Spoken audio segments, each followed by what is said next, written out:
Welcome back to another episode of Northern Ag TV.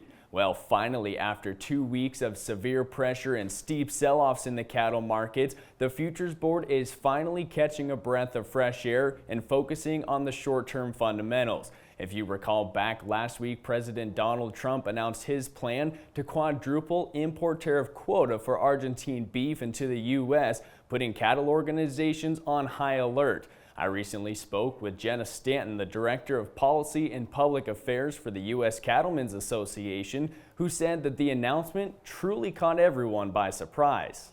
I think that's where we were all kind of asking ourselves is, where did this come from?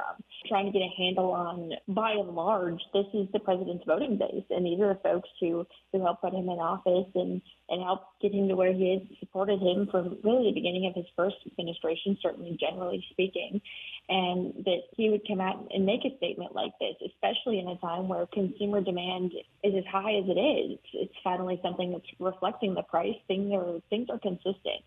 So I think from the producer perspective, they were caught off guard. A sense of mistrust, I think, across the countryside. Although quadrupling the import quota of Argentine beef into the U.S. will only account for less than 2% of all imported beef, Jenna said it was the message that was sent from the administration to cattle producers to try and lower beef prices for consumers. It's what the message is being sent to the countryside. Focusing on that 2% number, that 2% is not going to make a whole lot of a difference. Certainly not in the short term, and it's going to take some time for something like that to make even a dent in the marketplace. So bringing price down for consumers with just a straight 80,000 metric ton influx of imports, maybe over a year, maybe shorter, that's not going to make a whole lot of a difference when it comes to consumers' wallets and what they're bringing home. We'll be back with more from the U.S. Cattlemen's Association right after a word from our sponsor. From the beginning, we've worked closely with farmers. BNSF's ties to the agricultural community go back 175 years. Together, we've innovated to make the U.S. agriculture supply chain one of the most efficient and productive in the world. Our strong relationship powers BNSF still today and helps us move the nation like no one else can. At BNSF, we move the nation for you.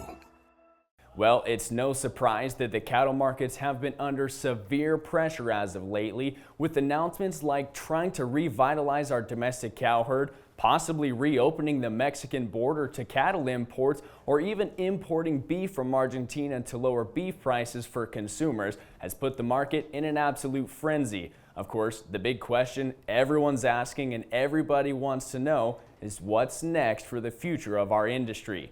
I spoke with Jenna Stanton, the Director of Policy and Public Affairs for the U.S. Cattlemen's Association, and she shared what she thinks is next as an industry.